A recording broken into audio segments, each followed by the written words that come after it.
हर student पढ़ाई करता है। कुछ स्टूडेंट हर रोज पढ़ाई करते हैं, कुछ एग्जाम टाइम या जब मन किया।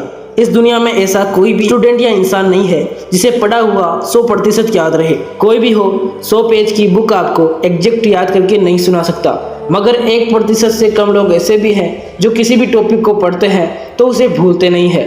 इस वीडियो को अगर आप लोग पूरा देखते हैं तो मैं आपको उन 1% लोगों की लिस्ट में ला दूंगा जिन्हें पढ़ा हुआ सब कुछ याद रहता है। लेकिन उससे पहले आपको उन 1% लोगों की लिस्ट में आना होगा जिन्होंने इस चैनल को सब्सक्राइब किया है। अब सबसे पहले आप अपने दिमाग से यह बात निकाल दो कि आपका दिमाग कमज़ोर है। नहीं, ऐसा बिल्कुल नहीं है।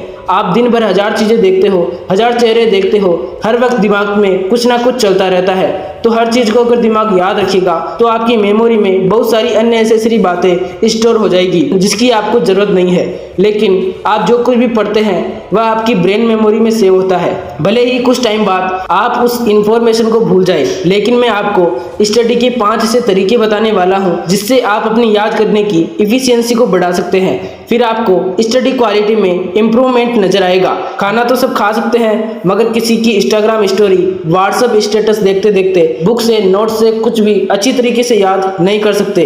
अगर अपने काम में प्रोडक्टिव होना है तो इसके लिए सबसे पहले पढ़ने बैठो तो हर उस चीज़ को दूर रखो जिससे आपको डिस्ट्रैक्शन होता है, जैसे कि टेक्स्ट का रिप्लाई देना हो, मोबाइल चलाना हो या फिर कुछ और देखना हो। मोबाइल को साइलेंट करके दूसरे रूम में रख दो, क्योंकि हंड्रेड्स ऑफ स्टडीज में ये इम्प्रूव हो चुका है कि मल्टीटास्किंग इज नॉट प्रोडक्टिव। जब आपका पूरा फोकस किसी एक काम में होता है तो आप उसमें अपना 100% देते हो, मगर मल्टीटास्किंग करते समय आपका 30% फोकस स्टडी जैसे काम में नहीं कर पाते हो। इसलिए पढ़ते टाइम में पढ़ाई करो। मेरा मानना है कि कम पढ़ो, अच्छा पढ़ो। Study less, study good. जब आप अपने सारे डिस्ट्रैक्शन को हटा देते हो तो आपकी 2 घंटे की पढ़ाई किसी की 8 घंटे की पढ़ाई से बेहतर हो सकती है। और हमारा पॉइंट नंबर 2 भी यही है, फाइंड योर मोस्ट प्रोडक्टिव। इसके लिए सबसे पहले आपको डिसाइड कर लेना है कि आपके लिए बेस्ट टाइम क्या होगा।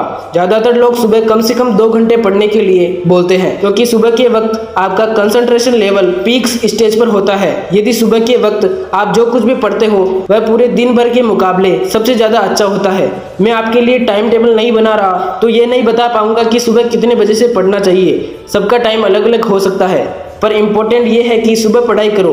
सुबह के 2 घंटे के बाद आप ऐसे ही दिन भर के 1 या 2 बार 2-2 घंटे की पढ़ाई कर सकते हैं। इससे फ़ायदा ये होगा कि आपको लगातार 6 से 8 घंटे बैठकर पढ़ने की ज़रूरत नहीं है, क्योंकि लगातार बैठ के पढ़ने से प्रोडक्टिविटी कम हो जाती है। Point number 3, syllabus breaking. कुछ भी पढ़ने से अच्छा है सबसे पहले सिलेबस को एनालाइज करो। देखो कि कौन से चैप्टर में आपको ज़्यादा मेहनत करने की ज़रूरत है और कौन से चैप्टर में कम। इससे आपको पता चल जाएगा कि आपको अपने सिलेबस में कौन सा टॉपिक आता है और कौन सा नहीं। आपको मैं बोलूँ 2000 मीटर के ऊंचे पहाड़ पर चढ़ना है तो शायद आपको बहुत ज़्यादा मुश्किल लगेगा, लेकिन 500 मीटर करके चढ़ना है तो आपको वह ईजी लगेगा। वैसे भी पढ़ने के लिए सिलेबस को टुकड़ों में बांट लिया तो वह देखने में कम लगेगा और ईजी भी हो जाएगा। Take the hard part first, यानी जो सबसे कठिन है उस पर पहले मेहनत करने की ज़रूरत है, क्योंकि जो टॉपिक आपको नहीं आता उसमें ज़्यादा समय लगेगा। Point number 4, active record. इससे आपको ज़्यादा ध्यान से सुनने की ज़रूरत है। आप जो भी पढ़ते हो सिर्फ इसलिए पढ़ते हो कि उस नॉलेज की जब आपको ज़रूरत हो वह आपको इंस्टेंट रिकॉल हो जाए। ये नहीं कि आपको याद हो जाए ताकि आप एग्जाम में लिख सको, किसी को बता सको या फिर सुना सको। 1 या 2 बार बुक या नोट्स लेकर किसी भी टॉपिक को आपने समझ लिया, अब आप खुद ही क्वेश्चन करो, आंसर सुनो या कॉपी में लिखो। जितना आपसे बन रहा है इस ट्रिक से आपका ब्रेन एक्टिव हो जाएगा। इसे एक एग्जाम्पल से समझने की कोशिश करते हैं। आपने स्ट्रक्चर और working method of human heart पढ़ा। जब आप अपने ब्रेन में रिकॉर्ड करेंगे कि किस पार्ट को क्या बोलते हैं और वो कैसे काम करता है तो आपको इंस्टेंट पता चल जाएगा कि आपको क्या याद है और क्या नहीं। ये करने के बाद जो चीज़ आप भूल रहे हो उसको आप फिर से पढ़िए और थोड़े थोड़े टाइम बाद फिर से रिकॉर्ड करते रहिए। इससे आपका फोकस उन चीज़ों पर हो जाएगा जो आपसे नहीं हो रही है। जब आपके पास पढ़ाई का प्रेशर होता है तो आप लगातार पढ़ते ही रहते हो। आपने 60 मिनट लगातार पढ़ लिया और अभी भी आपकी एनर्जी उतनी ही बनी हुई है कि आप 2 घंटे और पढ़ सकते हो, लेकिन वो फिजिकल एनर्जी है। मेंटल एनर्जी को बनाए रखना उतना ही जरूरी है। तो बिना ब्रेक के लगातार पढ़ते रहने से बहुत ज़्यादा चांसेस है कि पढ़ा हुआ सिर्फ 40 से 50% ही याद रहे। ये सिर्फ मैं नहीं, स्टडीज भी यही बताती है। तो हमारा 5th पॉइंट भी यही है, rest break.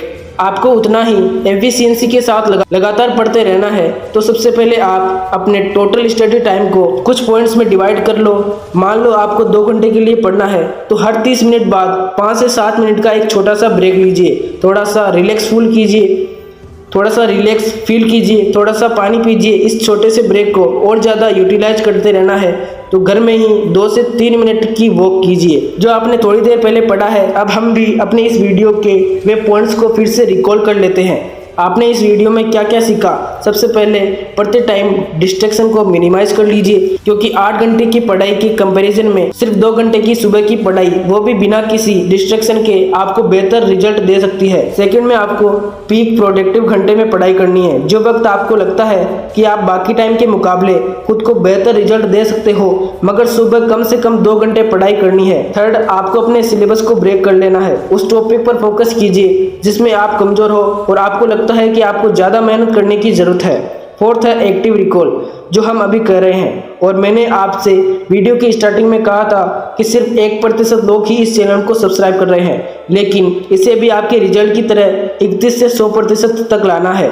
Fifth, rest break. इस वीडियो को देखने के बाद कुछ रिलैक्स करिए, अपना सिलेबस एनालाइज में जुट जाइए। मैटर ये नहीं करता कि आपने कितना समय गवाया है, मैटर ये करता है कि बचे हुए टाइम आप कितना पढ़ाई करते हो, क्योंकि आप बीते हुए टाइम को कंट्रोल प्लस प्रेस करके अंडू नहीं कर सकते और बिना हार्ड वर्क के आप कभी भी आगे नहीं बढ़ सकते। किसी ने क्या बात कही है, सपने बड़े देखे, हमेशा सकारात्मक रहे और कड़ी मेहनत करे और अपने इस लाइफ का आनंद ले। इसके अलावा किसी ने क्या खूब बात कही है, परिंदे खोल दे अभी उड़ान बाकी है, जमीन नहीं है मंजिल मेरी, अभी पूरा आसमान बाकी है। एक बात हमेशा याद रखना, there is no growth in comfort zone. कभी भी आरामदायक स्थिति में रहकर आप आगे नहीं बढ़ सकते। अगर आपको ये वीडियो थोड़ी सी भी हेल्पफुल लगती है तो इसे अपने दोस्तों के साथ शेयर जरूर कीजिएगा। अगर आप हमारी मदद करना चाहते हैं तो चैनल को सब्सक्राइब भी कर सकते हैं और साथ ही में हमारा मोटिवेशन बढ़ाने के लिए एक प्यारा सा कमेंट जरूर कीजिएगा। तब तक के लिए जय हिंद, वंदे मातरम।